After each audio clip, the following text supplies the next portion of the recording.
ശിക്ഷാ നടപടി, പ്രതിക്രിയ എന്നൊക്കെ നമ്മൾ പറയുമല്ലോ, അതിന് അറബിയിൽ പറയുന്ന വേർഡ് എന്താ നിങ്ങൾക്ക് നല്ല ധാരണയുണ്ടോ? അത് ഖിസാസ് എന്നാണ്.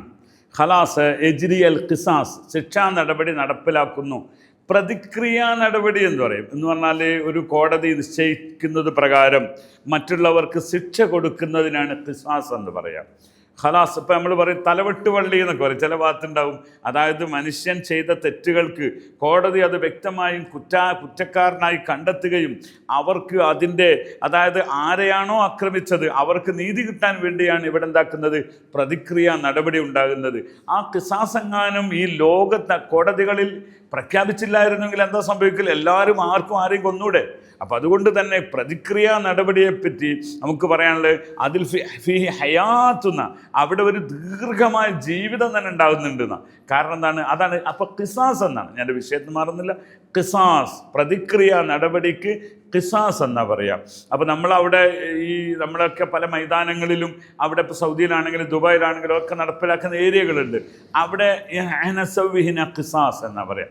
ഇവിടെയാണ് ഖിസാസ് നടപ്പിലാക്കുന്ന സ്ഥലം. ഖിസാസ് അതായത് കൊന്നവനെ കൊല്ലുന്ന, അവിടെ ഒരു പ്രതിക്രിയ നടപടി ചെയ്യുന്ന സ്ഥലം.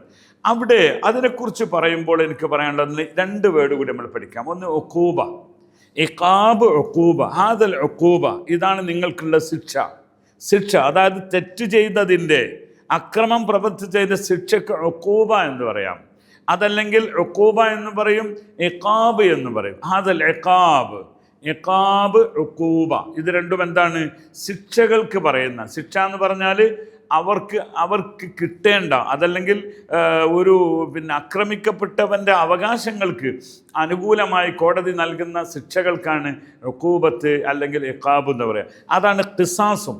മൂന്നാമത്തെ ഒരു വാക്ക് ഇന്തിഖാം, അതിന് പ്രതികാരം എന്നുള്ള. ഇത് രണ്ടുമാവാം. അത് ലാസിം എന്തഖിം മിൻഹു, അവനോട് പ്രതികാരം വീട്ടേണ്ടതുണ്ട്. നമ്മൾ സാധാരണഗതിയിൽ ഒരാൾ വന്നിട്ട് നമ്മളെ ഭയങ്കരമായിട്ട് ആക്രമിച്ചു പോയി, അങ്ങനെ ആ അറബിയെക്കുറിച്ച് പറയും ലാസിം എന്തഖിം മിൻഹു, ലാസിം എന്തഖിം, അവന് ശരിക്ക് പ്രതികാരം ചെയ്യേണ്ടതുണ്ട്. അത് ഇന്തിഖാമാണ്. അത് രണ്ടിലും പെടുന്നതാണ്. ഇതാണ് റിസർച്ച്. എന്തായിരുന്നാലും നിങ്ങൾക്കിതൊക്കെ ഉപകാരപ്പെടും ഇത്തരം വാക്കുകൾ പ്രതീക്ഷിക്കുന്നു. കൃത്യമായ ആ ഒരു കൃത്യമായ വാക്കുകൾ ഉപയോഗിക്കാൻ പറ്റാതെ വരുമ്പോൾ നമ്മൾ ആളുകളുടെ മുമ്പിൽ മോശമായി തീരും. എല്ലാവിധ ആശംസകളും നേരുന്നു. നന്നായി പഠിക്കണം. അറബിക് യൂണിയൻ നിങ്ങൾക്ക് സപ്പോർട്ടാണ്. അറബിക് യൂണിയൻ ഫ്ലുവൻസി ക്ലാസ് കൂടി നടക്കുന്നുണ്ട്. ബേസിക് കഴിഞ്ഞിട്ട് ഫ്ലുവൻസിയും കൂടി, അതിലൊക്കെ നിങ്ങൾക്ക് ജോയിൻ ചെയ്യാൻ അവസരമുണ്ട്. മഷ്കൂരിൻ ജിദ്ദൻ. മഅസ്സലാമ.